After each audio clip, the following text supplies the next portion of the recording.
Hello, gentlemen. I hope you're having a good week. I'm sitting here resting up my foot. Hopefully, I will be back just like new very, very soon. So, before we get started on our next text, I want to take a moment and get a little bit of just business out of the way. First off, today the mouse papers are due. So, you need to email me those to mlsmith@riversidemilitary.com. Emailing me is the only way for you to get credit for it. You must email me the papers. Also, vocab is due today. Now, what I'm going to do is I'm just going to have Major McCleary go by and make sure that you've done it. If you've done it, great. If you haven't done it, less great.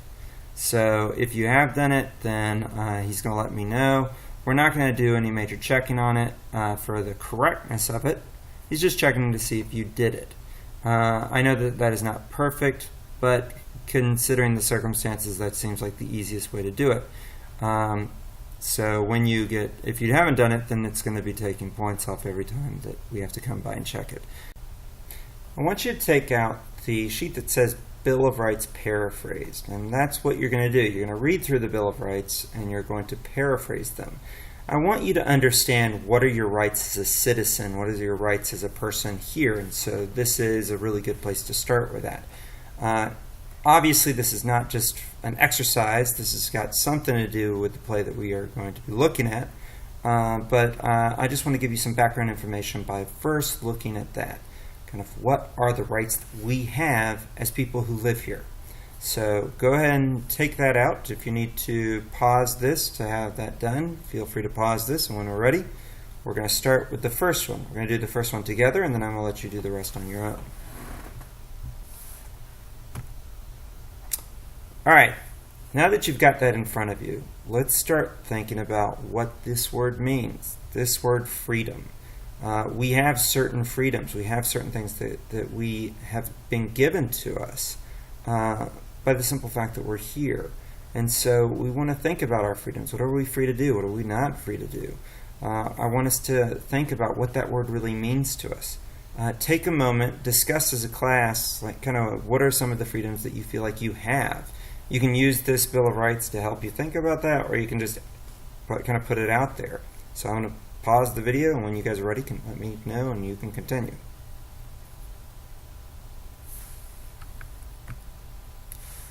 So freedom and human rights are always kind of connected together. How we as a nation see each other is based on what we see that we are capable of doing.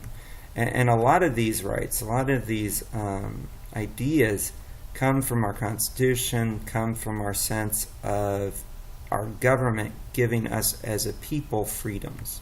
So let's start by looking at Amendment 1. So Congress shall make no law respecting an establishment of religion or prohibiting the free exercise thereof, or abridging the freedom of speech or of the press or of the right of the people peacefully to assemble and to petition the government for redress of grievances. So what we're going to do first, we're just going to paraphrase this into words that make the most sense to us. And we're going to do this first one together, or at least I'm going to just give you some of this stuff. So, Congress shall make no law respecting the establishment of religion or prohibiting the free exercise thereof. So what this is saying ultimately is that Congress can't make any laws about your religion or stop you from practicing your religion. That we are not allowed to say this religion is right, this religion is wrong, that we're not allowed to make any laws about religion. This next part saying, or abridging the freedom of speech or of the press. And this is really important, especially when we just got out of Maus, where we saw that the first thing that the German government did during the 1930s is to abridge the freedom of speech and freedom of the press. They took over the press so that they controlled the press. And so what this means is that they can't keep you from saying whatever you want or publishing whatever you want in a book or a newspaper. Now, we as a society can decide that some things are not in good taste. We as a book publisher, if we owned our own publishing company, we can decide we don't want to publish it, but the government can't come in and say no, which is why we have some books that are horrible books that say terrible things. that you're allowed to put out whatever crazy thoughts you want as long as somebody's willing to publish it. And then we have the right to the people to peacefully to assemble, to petition the government for redress of grievances.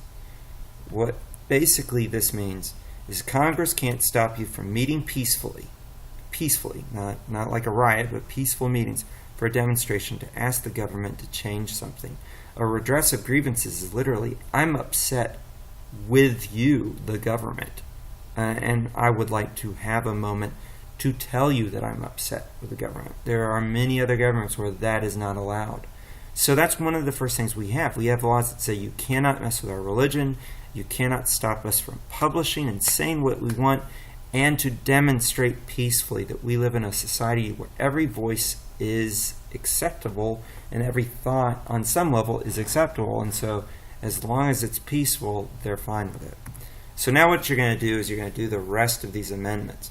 So pause this for a significant amount of time, spend some time getting this done, and when most people are finished, come back and we're going to work on the next part. But we won't do that until you're finished with this. All right. The other sheet that you have in front of you is sort of a modified version of the Alabama Slave Code. Now, it's been modified to make it just a little bit easier to read. This is the original document that was based on. This is the 1833 edition of the Alabama Slave Code.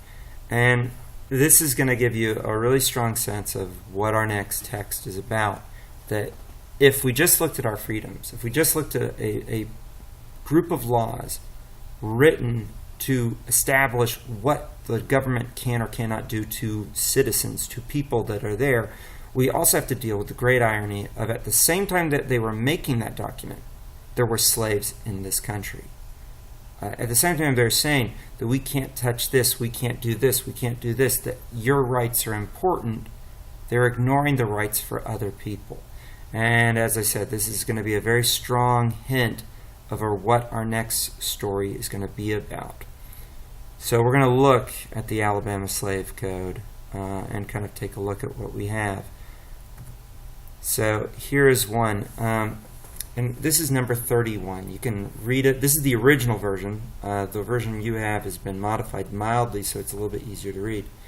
Any person or persons who shall attempt to teach any free person of color or slave to spell, read, or write shall upon conviction thereof indictment be fined a sum not less than $250, no more than $500.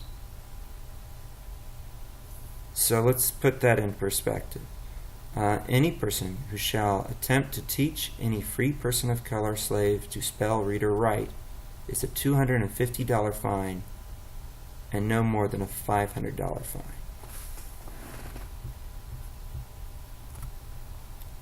Now I want to compare this to 19.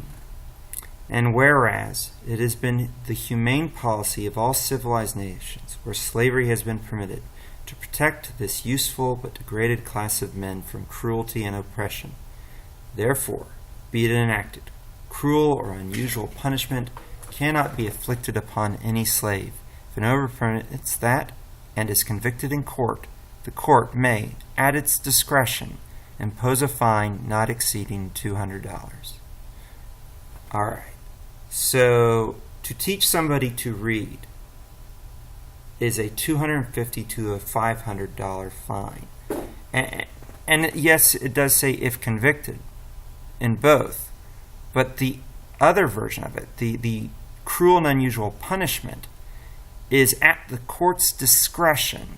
They can impose a fine, but not more than $200. So let that sink in. The court may decide that they don't have to charge you at all for beating your slave. But if you teach your slave to read, that's a definitive $250 to $500 fine, already more than beating a slave's maximum fine. And if that doesn't frustrate you, I don't know what can. So what I want you guys to do is go through. You don't have to do every single one of them, but I want you to go through and use this sheet that I've put out to kind of chart. So first, because you're not doing every single one of them, write down the number of the law, because if you don't, then nobody's going to know what there is. And then I want you to look through and figure out who exactly does this lie apply to. Is this to the slave, or is this to the slave owner, or is this to anyone? Who exactly is it applying to? And then exactly what is the law forbidding, and what is the punishment? And see if you can find other connections, other rationales of why is this one, more or less than that one. The last thing I wanted to say is to make sure that you guys see and understand the Dred Scott versus Sandford case of 1857. It was a Supreme Court case that made the decision that the Constitution of the United States recognized slaves as property, not as people, but as property. And so I want you to see where that came from and why that's important when you look at these two documents. When you look at the Bill of Rights cannot work if the Alabama Slave Code exists as well. You cannot say that all people should get this and say that all people should be treated this way unless you find a way to bridge that gap. And this was the United States way of bridging this gap, that these slaves were not people, but were property that belonged to somebody, just like an animal or a house or any other object. And that's the sad fact of it. The play we're going to look at is going to kind of hit on a lot of these ideas. It's going to reference slavery in a lot of different ways, but this idea of objects and the importance of objects and the connection to it, and people as objects and things as objects, and sort of trade and economics of objects and people is kind of all about it. So I want us to start today by at least acknowledging that. So you guys have some stuff to do today. If you don't get it completed today, it becomes homework for this weekend. Please have it done and turned in on Monday. You won't necessarily get a grade on it quite yet, but you will get points off for being late.